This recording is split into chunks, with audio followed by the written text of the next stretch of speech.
अस्सलामुअलैकुम, मैं Jabeen. Welcome to एक रेसिपी। आज जो है वो हम बनाने जा रहे हैं एक बड़े मज़े का सैंडविच, हंटर बीफ सैंडविच।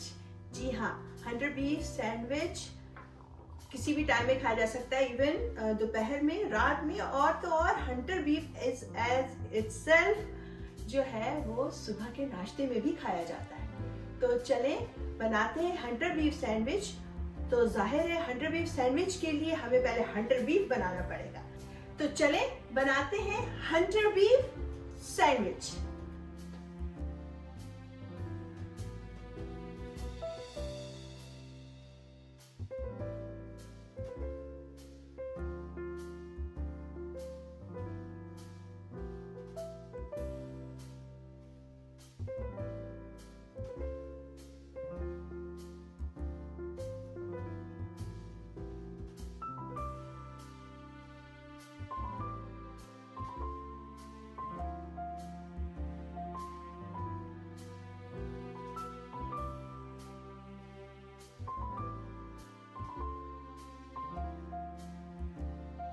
तो जो मीट हमने यहाँ पे यूज़ किया था हंटर बीफ के लिए, मेरा जो है वो ट्राई टिप, लेकिन कोई भी ऐसा मीट का पीस जो जिसके दरमियान में बहुत नसें ना हो, जैसे टॉप राउंड कट होता है, या अगर आप अपने बुचर को बोलेंगे कि मुझे हंटर बीफ के लिए गोश्त चाहिए तो वो आपको दे देगा।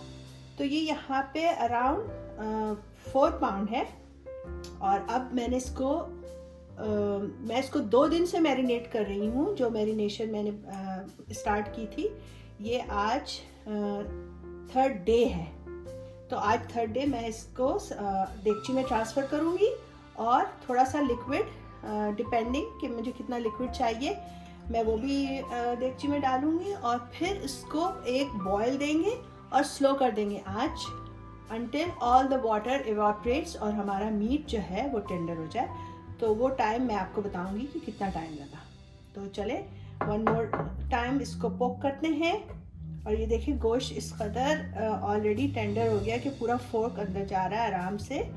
और अब ये दोनों पीसेस मैं देगची में ट्रांसफ़र करने लगी हूँ।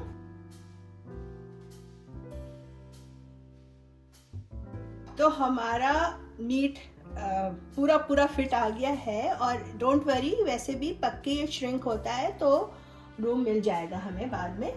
और अब मैं इसमें जो है वो अपना ये जो है लिक्विड जिसमें मैंने मैरिनेट किया था ना, इसको ये भी डाल रही हूँ। पूरा नहीं डाल रही, जितना मुझे चाहिए मैंने उतना डाल दिया है। और अब हम इसको चूल्हे पे चढ़ाएंगे। ये हमारा चूल्हा जो है वो इस वक्त फुल आंच पे था और ये देखें ज़बरदस्त सा इसमें बॉयल आ गया है। अब हम इसका चूल्हा बिल्कुल हल्का कर देंगे, लेकिन ऐसे कि पकता रहे, ये बिल्कुल खामोश ना हो जाए। और ढक्कन बंद करके इसको किसी साइड वाले चूल्हे पे रखेंगे और एटलीस्ट 1 घंटे के लिए तो आप भूल जाएं इसको। और 1 घंटे के बाद चेक करेंगे और देखेंगे कि टेंडरनेस कैसी है गोश्त की, और फिर उसके बाद कंटिन्यू करेंगे। तो हमारा हंटर बीफ रेडी हो गया है और ये देखें गल गया है बहुत अच्छे से, और इसका पानी भी रिड्यूस हो गया है। और जो भी इसमें फैट वगैरह नज़र आ रहा है वो बीफ का अपना है, कोई हमने फैट ऐड नहीं किया था। तो बस, और ये रेस्ट भी कर रहा था ½ एन आवर से। और अब निकालने का टाइम आ गया है और फिर इसको करेंगे स्लाइसेस और बनाएंगे इसका सैंडविच। ये बेस्ट स्लाइस जब होता है जब हम इसको फ्रिज में ठंडा कर लें 2-3 घंटे, तो बहुत अच्छे से फिर स्लाइस होता है। लेकिन चूंकि मेरे पास अभी टाइम नहीं है तो हम इसको अभी स्लाइस करेंगे। तो हमारे सैंडविच का सामान यहाँ पर सब मौजूद है। All we need to do is cut this hunter beef जो कि स्टिल वार्म है। तो जैसा कि मैंने कहा, आप इसको अच्छा से ठंडा कर लीजिएगा तो फिर इसको काटने में भी मज़ा आएगा और इसके बारीक स्लाइसेस काट सकते हैं। तो let me try my luck कि अभी कैसा करता है। बिस्मिल्लाहिर्रहमानिर्रहीम। ये देखें जनाब, इसके बहुत अच्छे से गल गया है और मुझे अराउंड 2 आवर्स लगे हैं इसका पानी ड्राई करने में। तो ऑल्सो डिपेंड कि आपका बीफ का पोर्शन कितना बड़ा है। मेरा जो है वो 4 पाउंड चुके था, 4 पाउंड से थोड़ा ऊपर ही था, तो इस वजह से भी मुझे ज़्यादा टाइम लगा है। तो चले जनाब, अब अपना सैंडविच असेंबल करते हैं। यहाँ पे जो मैं ब्रेड यूज़ कर रही हूँ, कोई भी अच्छी क्वालिटी का ब्रेड यूज़ कर लें तो टेस्ट गुड करेगा, लेकिन मेरे पास जो है यहाँ पे राई ब्रेड है। समथिंग अबाउट राई ब्रेड एंड हंटर बीफ, हाँ ज़बरदस्त, बहुत अच्छा जाता है। तो चलें अपने 2 स्लाइसेस रेडी करते हैं और इन पे सबसे पहले लगाते हैं मेरी सिंपल सा सैंडविच बनाएंगे, क्योंकि हंटर बीफ इटसेल्फ इतना डिलिशियस और इतना फ्लेवरफुल होता है कि हमें उसको कवर करने की या उसमें किसी किस्म के फ्लेवर को इन्हांस करने की ज़रूरत ही नहीं है। तो बस मेयोनीज, मस्टर्ड और हमारे लेटस और टोमेटो और हंटर बीफ ऑफ कोर्स। तो ये हो गया, और अब इस पे मैं थोड़ा सा और इसमें थोड़ा सा मस्टर्ड, येलो मस्टर्ड है, और अब इसमें डालते हैं, ये मेरे पास बड़ा ही ज़बरदस्त सा टोमेटो था, जायंट टोमेटो, ये डाला, और इसके ऊपर से लेटस, और अब बारी आई है हमारे हंटर बीफ की। दैट्स इट, और टॉप जा रहा है इसके ऊपर। Here we go. तो चलें जनाब, इसके स्लाइस हाफ करते हैं इसको। Here we go.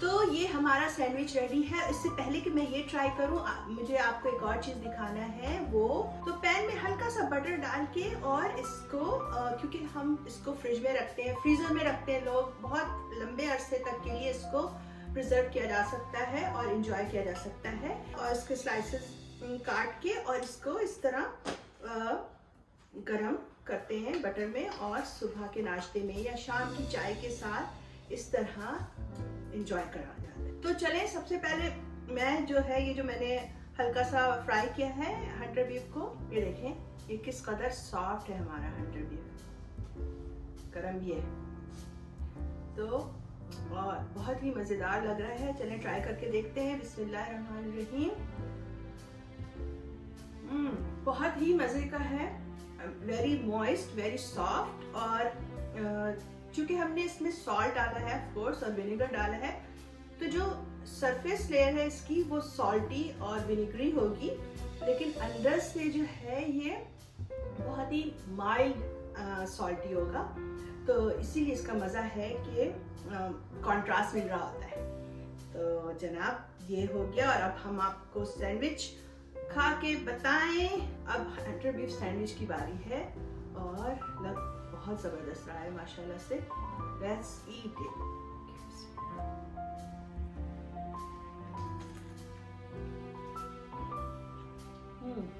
जो हमारा स्टार ऑफ द शो है Hunter beef is definitely shining in this sandwich. अल्हम्दुलिल्लाह, बहुत ही मजे का है। मजेदार बात यह है कि इस सैंडविच को जब आप हंटर बीफ को बना लें, जो क्विक और अर्जेंट मील होते हैं ना, उसकी फिक्र खत्म हो जाती है।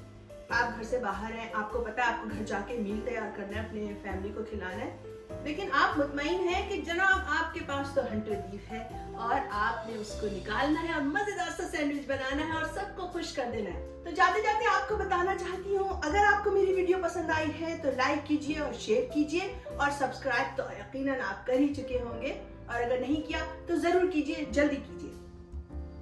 आपके खाने में मजा इंग्रेडिएंट से नहीं आता, प्यार और तवज्जो से आता है, इसलिए always cook with your heart. ऐसी और बहुत सारी दिलचस्प और मजेदार रेसिपीज के लिए आइंदा भी मिलते रहेंगे। उस वक्त तक के लिए इजाजत चाहती हूँ। अल्लाह हाफिज।